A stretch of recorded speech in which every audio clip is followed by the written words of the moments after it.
Renascence and Other Poems by Edna St. Vincent Millay. Contents.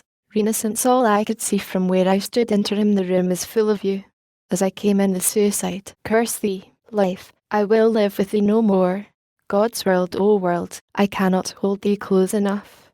Afternoon on a hill I will be the gladdest thing. Sorrow, sorrow, like a ceaseless rain. Tavern, I'll keep a little tavern. Ashes of life, love has gone and left me, and the days are all alike.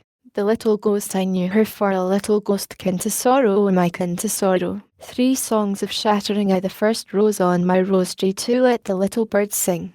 3, all the dogwood blossoms are underneath the tree.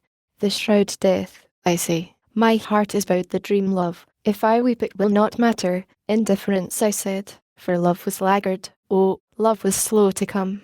Which wife she is neither pink nor pale. Blight hard seeds of hate I planted when the year grows old. I cannot but remember sonnets. I, thou art not lovelier than lilacs. No, 2 time does not bring relief. You all have lied 3, mindful of you the sodden earth and spring. 4, not in this chamber only at my birth, if I should learn, in some quite casual way. 6, bluebird, this door you might not open, and you did. Renascence and Other Poems. Renascence. All I could see from where I stood was 3 long mountains and a wood. I turned and looked another way, and saw 3 islands in a bay. So with my eyes I traced the line of the horizon, thin and fine, straight around till I was come back to where I'd started from, and all I saw from where I stood was 3 long mountains and a wood. Over these things I could not see. These were the things that bounded me, and I could touch them with my hand, almost, I thought, from where I stand. And all at once things seemed so small my breath came short, and scarce at all. But, sure, the sky is big, I said, miles and miles above my head, so here upon my back I'll and look my fill into the sky. And so I looked, and, after all, the sky was not so very tall. The sky, I said, must somewhere stop, and, sure enough, I see the top. The sky, I thought, is not so grand. I most could touch it with my hand.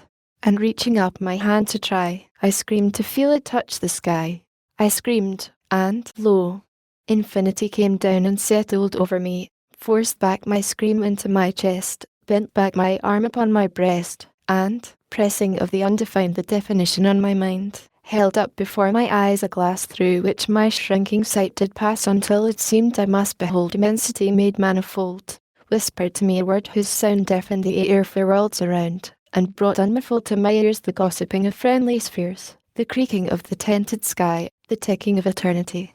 I saw and heard, and knew at last the how and why of all things, past and present, and forevermore. The universe, cleft to the core, lay open to my probing sense that, sickening, I would fain pluck thence but could not, nay, but needs must suck at the great wound, and could not pluck my lips away till I had drawn all venom out. Ah, fearful pawn! For my omniscience paid I toll in infinite remorse of soul. All sin was of my sinning, all atoning mine, and mine the gall of all regret. Mine was the weight of every brooded wrong, the hate that stood behind each envious thrust, mine every greed, mine every lust, and all the while for every grief, each suffering, I craved relief with individual desire, craved all in vain, and felt fierce fire about 1,000 people crawl, perished with each, then mourned for all. A man was starving in Capri. He moved his eyes and looked at me.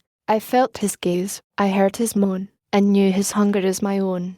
I saw at sea a great fog bank between 2 ships that struck and sank. 1,000 screams the heavens smote, and every scream tore through my throat. No hurt I did not feel, no death that was not mine. Mine each last breath that, crying, met an answering cry from the compassion that was I. All suffering mine, and mine its rod, mine, pity like the pity of God. Ah, awful weight! Infinity pressed down upon the finite me. My anguished spirit, like a bird, beating against my lips I heard, yet lay the weight so close about there was no room for it without. And so beneath the weight lay I and suffered death, but could not die. Long had I lain thus, craving death, when quietly the earth beneath gave way, and inch by inch, so great at last had grown the crushing weight. Into the earth I sank till I full 6 feet underground did lie, and sank no more. There is no weight can follow here, however great. From off my breast I felt it roll, And as it went, my tortured soul burst forth and fled in such a gust that all about me swirled the dust. Deep in the earth I rested now, cool as its hand upon the brow and soft its breast beneath the head of one who is so gladly dead. And all at once, and over all the pitying rain began to fall. I lay and heard each pattering hoof upon my lowly, thatched roof, and seemed to love the sound far more than ever I had done before. For rain it hath a friendly sound to one who's 6 feet underground, and scarce the friendly voice or face. A grave is such a quiet place. The rain, I said, is kind to come and speak to me in my new home. I would I were alive again to kiss the fingers of the rain, to drink into my eyes the shine of every slanting silver line, to catch the fresh and fragrant breeze from drenched and dripping apple trees. For soon the shower will be done, and then the broad face of the sun will laugh above the rain-soaked earth until the world with answering mirth shakes joyously, and each raindrop rolls, twinkling, from its grass-blade top. How can I bear it, buried here, while overhead the sky grows clear and blue again after the storm? Oh, multicoloured, multiform, beloved beauty over me, that I shall never, never see again. Spring silver, autumn gold, that I shall never more behold. Sleeping your myriad magics through, close sepulchre away from you? O God, I cried, give me new birth, and put me back upon the earth. Upset each cloud's gigantic gourd and let the heavy rain, downpoured in one big torrent, set me free, washing my grave away from me. I ceased, and through the breathless hush that answered me, the far-off rush of herald wings came whispering like music down the vibrant string of my ascending prayer, and, crash! Before the wild wind's whistling lash, the startled storm clouds reared on high and plunged in terror down the sky, and the big rain in one black wave fell from the sky and struck my grave. I know not how such things can be. I only know there came to me a fragrance such as never clings to aught save happy living things, a sound as of some joyous elf singing sweet songs to please himself, and, through and over everything, a sense of glad awakening.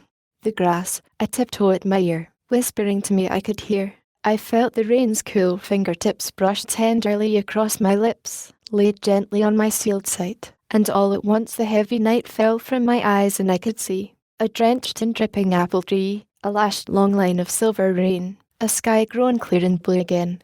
And as I looked, a quickening gust of wind blew up to me and thrust into my face a miracle of orchard breath, and with the smell, I know not how such things can be.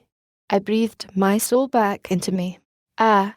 Up then from the ground sprang I and hailed the earth with such a cry as is not heard save from a man who has been dead and lives again.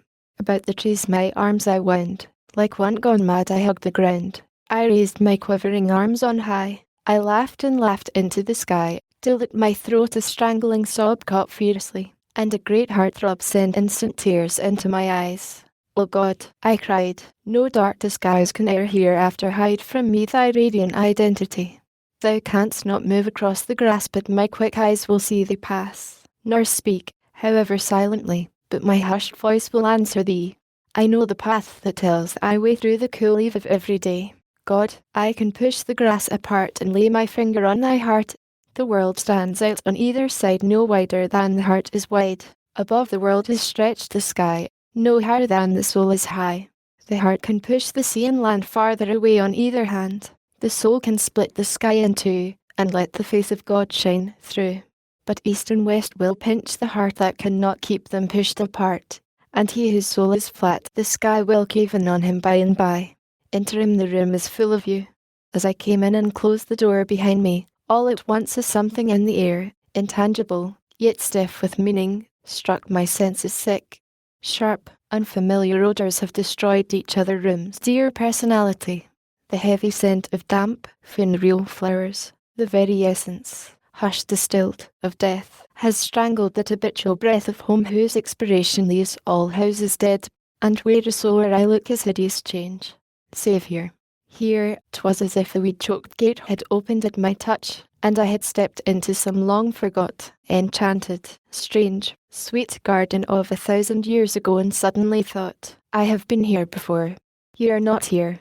I know that you are gone, and will not ever enter here again.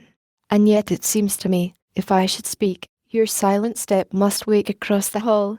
If I should turn my head, that your sweet eyes would kiss me from the door. So short a time to teach my life its transposition to this difficult and unaccustomed key. The room is as you left it, your last touch a thoughtless pressure, knowing not itself as saintly, hallows now each simple thing, hallows and glorifies, and glows between the dust's grey fingers like a shielded light. There is your book, just as you laid it down, face to the table. I cannot believe that you are gone. Just then it seemed to me you must be here. I almost laughed to think how like reality the dream had been, yet knew before I laughed, and so was still. That book, outspread, just as you laid it down. Perhaps you thought, I wonder what comes next, and whether this or this will be the end. So rose, and left it, thinking to return. Perhaps that chair, when you rose and passed out of the room, rocked silently while it again was still. When you were gone forever from the room, perhaps that chair, stirred by your movement, rocked a little while, silently, to and fro. And here are the last words your fingers wrote, scrawled in broad characters across a page in this brown book I gave you. Here your hand, guiding your rapid pen, moved up and down. Here with the looping knot you crossed A, T, and here another like it, just beyond these two eccentric E's. You were so small, and wrote so brave a hand. How strange it seems that of all words these are the words you chose. And yet a simple choice. You did not know you would not write again. If you had known, but then, it does not matter, and indeed if you had known there was so little time you would have dropped your pen and come to me and this page would be empty, and some phrase other than this would hold my wonder now. Yet, since you could not know, and it befell that these are the last words your fingers wrote, there is a dignity some might not see in this. I picked the first sweet pea today. Today. Was there an opening bud beside it you left until tomorrow? Oh my love, the things that withered, and you came not back. That day you filled this circle of my arms that now is empty. Oh my empty life. That day you picked the first sweet pea, and brought it in to show me. I recall with terrible distinctness how the smell of your cool gardens drifted in with you. I know, you held it up for me to see and flushed because I looked not at the flower, but at your face. And when behind my look you saw such unmistakable intent you laughed and brushed your flower against my lips. You were the fairest thing God ever made, I think. And then your hands above my heart drew down its stem into a fastening, and while your head was bent I kissed your hair. I wonder if you knew. Beloved hands. Somehow I cannot seem to see them still. Somehow I cannot seem to see the dust in your bright hair. What is the need of heaven when earth can be so sweet? If only God had let us love, and show the world the way. Strange cancellings must think th eternal books when love crossed out will bring the answer right. That first sweet pea. I wonder where it is. It seems to me I laid it down somewhere, and yet I am not sure. I am not sure, even, if it was white or pink. For then 'twas much like any other flower to me, save that it was the first. I did not know, then, that it was the last.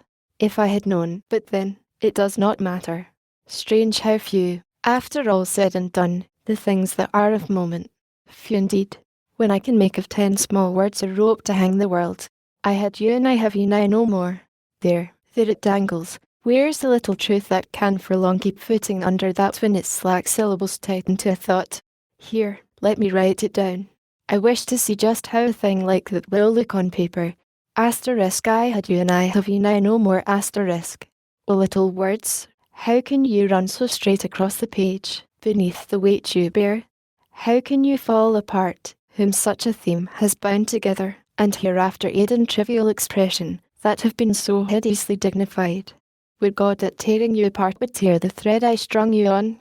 Would God, oh God, my mind stretches asunder on this merciless rack of imagery. Oh, let me sleep a while. Would I could sleep, and wake to find me back in that sweet summer afternoon with you. Summer. 'Tis summer still by the calendar. How easily could God, if he so willed, set back the world a little turn or two, correct its griefs, and bring its joys again. We were so wholly one I had not thought that we could die apart. I had not thought that I could move, and you be stiff and still, that I could speak, and you perforce be dumb. I think our heartstrings were like warp and woof in some firm fabric, woven in and out, your golden filaments in fair design across my duller fibre. And today the shining strip is rent, the exquisite fine pattern is destroyed, Part of your heart aches in my breast. Part of my heart lies chilled in the damp earth with you. I have been torn in two, and suffer for the rest of me. What is my life to me? And what am I to life? A ship whose star has guttered out, a fear that in the deep night starts awake perpetually, to find its senses strained against the taut strings of the quivering air, awaiting the return of some dread chord. Dark, dark, is all I find for metaphor, all else for contrast, save that contrast's wall is down, and all opposed things flow together into a vast monotony, where night and day, and frost and thaw, and death and life, are synonyms. What now to me are all the jabbering birds and foolish flowers that clutter up the world? You are my song. Now let discord scream. You are my flower. Now let the world grow weeds. For I shall not plant things above your grave. The common balm of the conventional woe for its own wound, amid sensations rendered negative by your elimination, stands today, certain, unmixed, the element of grief. I sorrow, and I shall not mock my truth with travesties of suffering, nor seek to effigy its incorporeal bulk in little red-faced images of woe. I cannot call you back, and I desire no utterance of my immaterial voice. I cannot even turn my face this way or that, and say, my face is turned to you. I know not where you are. I do not know if heaven holds you or if earth transmute, body and soul, you into earth again. But this I know, not for 1 second's space shall I insult my sight with visionings such as the credulous crowd so eager-eyed beholds, self-conjured, in the empty air. Let the world wail. Let drip its easy tears. My sorrow shall be dumb. What do I say? God, God, God pity me. Am I gone mad that I should spit upon a rosary? Am I become so shrunken? Would to God I too might feel that frenzied faith whose touch makes temporal the most enduring grief, though it must walk a while, as is its wont, with wild lamenting. Would I too might weep where weeps the world and hangs its piteous wreaths for its new dead. Not truth, but faith, it is that keeps the world alive. If all at once faith were to slacken, that unconscious faith which must, I know, yet be the cornerstone of all believing, birds now flying fearless across would drop in terror to the earth, fishes would drown, and the all-governing reins would tangle in the frantic hands of God and the world's gallop headlong to destruction. O God, I see it now, and my sick brain staggers and swoons. How often over me flashes this breathlessness of sudden sight in which I see the universe unrolled before me like a scroll and read thereon chaos and doom, where helpless planets whirl dizzily round and round and round and round, like tops across a table, gathering speed with every spin, to waver on the edge 1 instant, looking over, and the next to shudder and lurch forward out of sight. Asterisk, asterisk, asterisk, asterisk, asterisk, ha. I am worn out. I am wearied out. It is too much. I am but flesh and blood, and I must sleep. Though you were dead again, I am but flesh and blood, and I must sleep. The suicide. Curse thee, life. I will live with thee no more. Thou hast mocked me, starved me, beat my body sore, and all for a pledge that was not pledged by me. I have kissed thy crust and eaten sparingly that I might eat again, and met thy sneers with deprecations, and thy blows with tears. I, from thy glutted lash, glad, crawled away, as if spent passion were a holiday. And now I go. Nor threat, nor easy vow of tardy kindness can avail thee now with me, whence fear and faith alike are flown. Lonely I came, and I depart alone, and know not where nor unto whom I go, but that thou canst not follow me I know. Thus I to life, and ceased, but through my brain my thought ran still, until I spake again. Ah, but I go not as I came. No trace is mine to bear away of that old grace I brought. I have been heated in thy fires, bent by thy hands, fashioned to thy desires, thy mark is on me. I am not the same nor ever more shall be, as when I came. Ashes am I of all that once I seemed. In me all sunk that leapt, and all that dreamed is wakeful for alarm. Oh, shame to thee, for the ill change that thou hast wrought in me, who laugh no more nor lift my throat to sing. Ah, life, I would have been a pleasant thing to have about the house when I was grown if thou hadst left my little joys alone. I asked of thee no favour save this one, that thou wilt leave me playing in the sun. And this thou didst deny, calling my name insistently, until I rose and came. I saw the sun no more.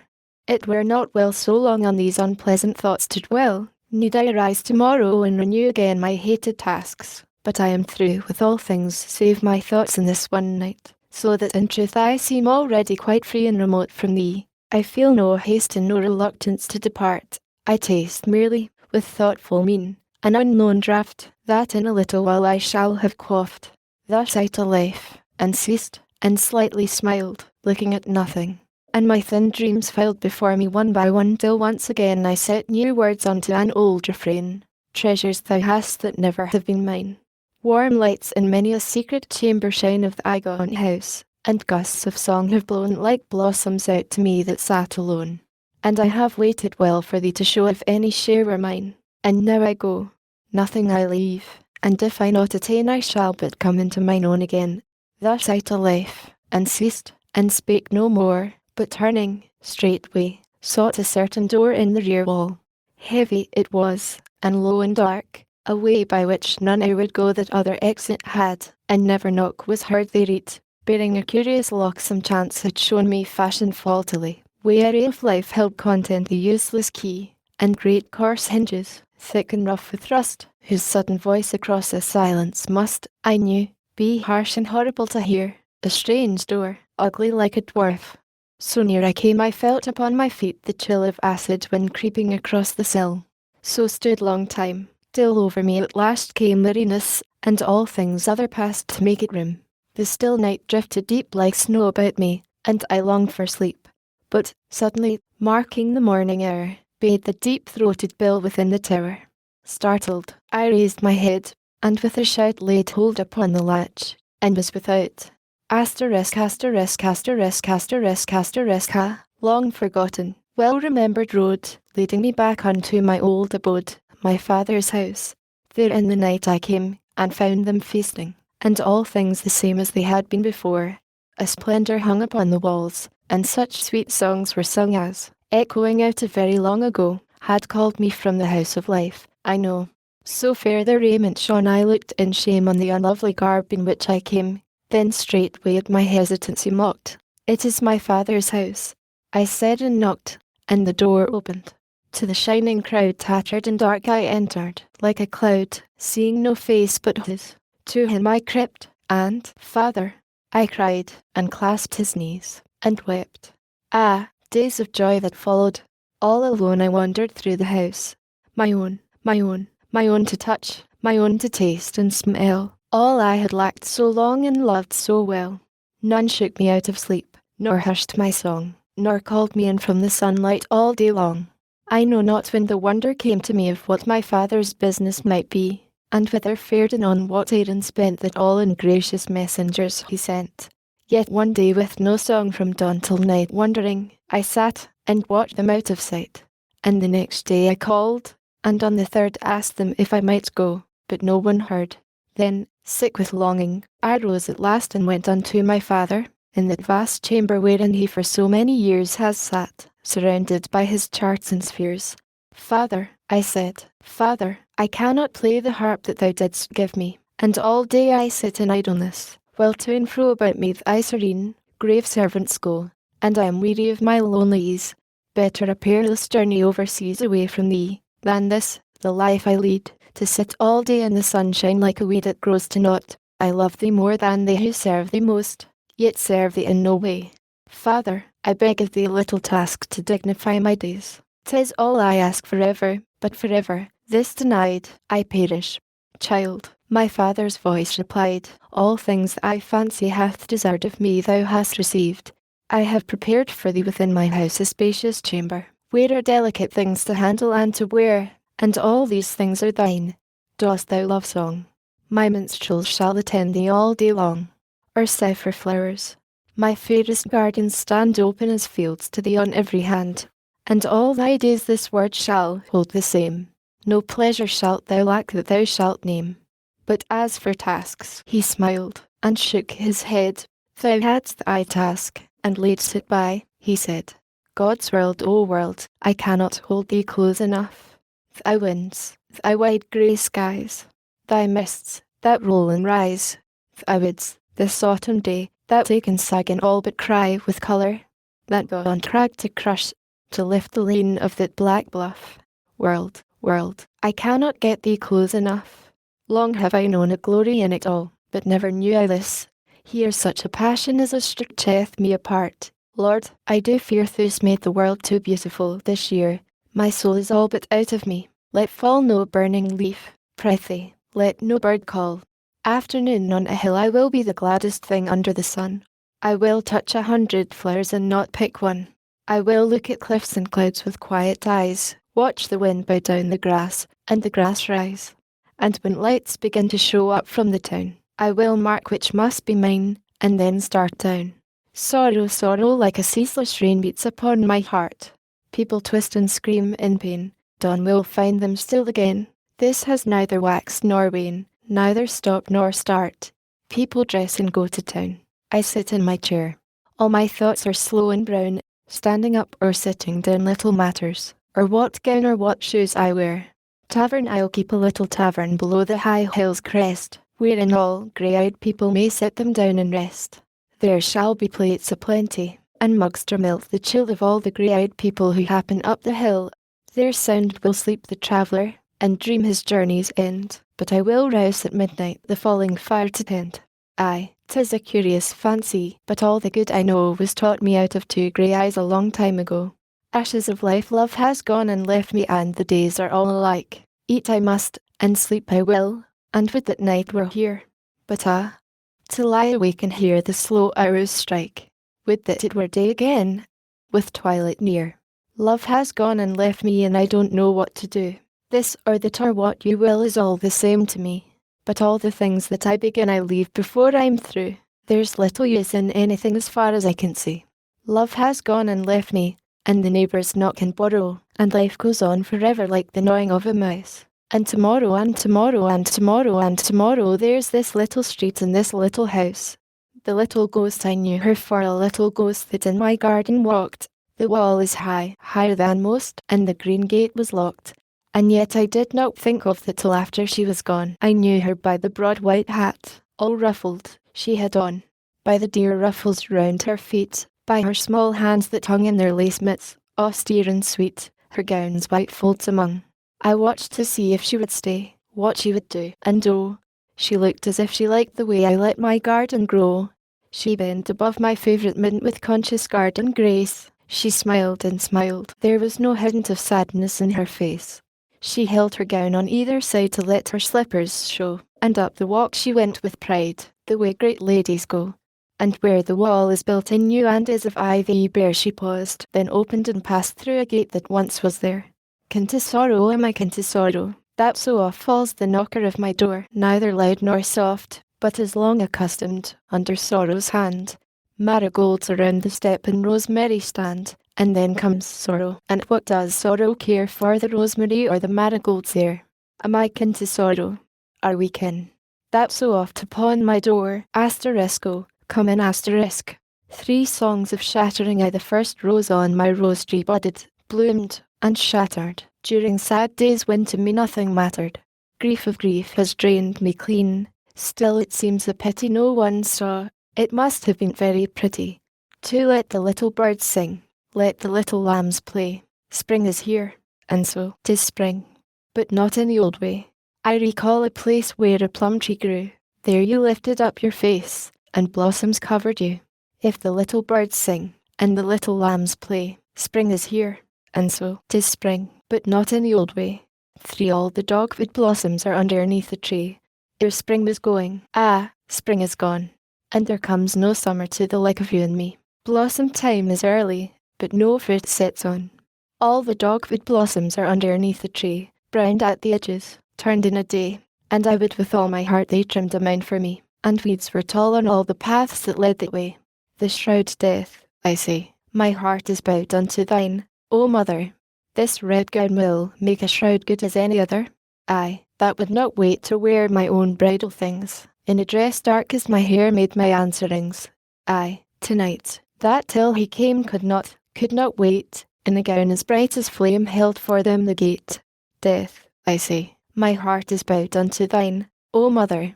This red gown will make a shroud good as any other. The dream love, if I weep it will not matter, and if you laugh I shall not care. Foolish am I to think about it, but it is good to feel you there. Love, In my sleep I dreamed of waking. White and awful the moonlight reached over the floor, and somewhere, there was a shutter loose. It screeched, swung in the wind, and no wind blowing. I was afraid, and turned to you, put out my hand to you for comfort, and you were gone. Cold, cold as dew, under my hand the moonlight lay. Love, if you laugh I shall not care, but if I weep it will not matter. Ah, it is good to feel you there. Indifference, I said, for love was laggard. Oh, love was slow to come. I'll hear his step and know his step when I am warm in bed, but I'll never leave my pillow, though there be some as would let him in, and take him in with tears. I said, I lay, for love was laggard. Oh, he came not until dawn. I lay and listened for his step and could not get to sleep, and he found me at my window with my big cloak on, all sorry with the tears some folks might weep. Which wife she is neither pink nor pale, and she never will be all mine. She learned her hands in a fairy tale, and her mouth on a valentine. She has more hair than she needs. In the sun 'tis a woe to me, and her voice is a string of coloured beads, or steps leading into the sea. She loves me all that she can, and her ways to my ways resign, but she was not made for any man, and she never will be all mine. Blight hard seeds of hate I planted that should by now be grown, rough stalks, and from thick stamens a poisonous pollen blown, and odours rank, unbreathable, from dark coral is thrown. At dawn from my damp garden I shook the chilly dew, the thin boughs locked behind me that sprang to let me through. The blossoms slept, I sought a place where nothing lovely grew, and there, when day was breaking, I knelt and looked around. The light was near, the silence was palpitant with sound. I drew my hate from out my breast and thrust it in the ground. Oh, ye so fiercely tended, ye little seeds of hate! I bent above your growing early and noon and late, yet are ye drooped and pitiful, I cannot rear ye straight.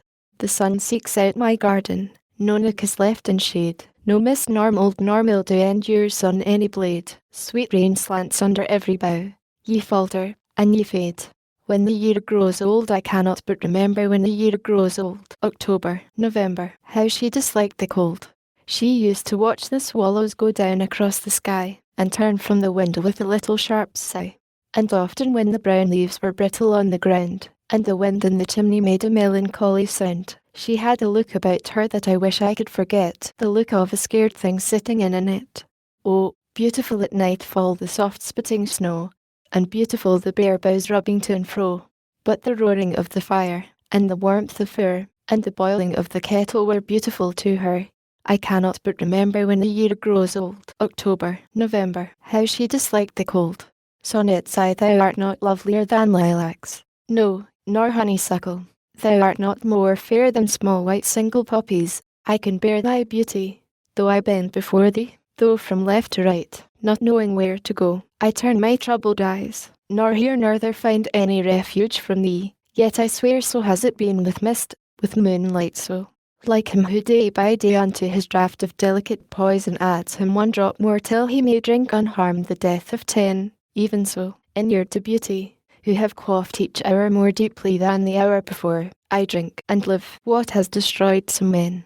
Too time does not bring relief. You all have lied who told me time would ease me of my pain. I miss him in the weeping of the rain, I want him at the shrinking of the tide.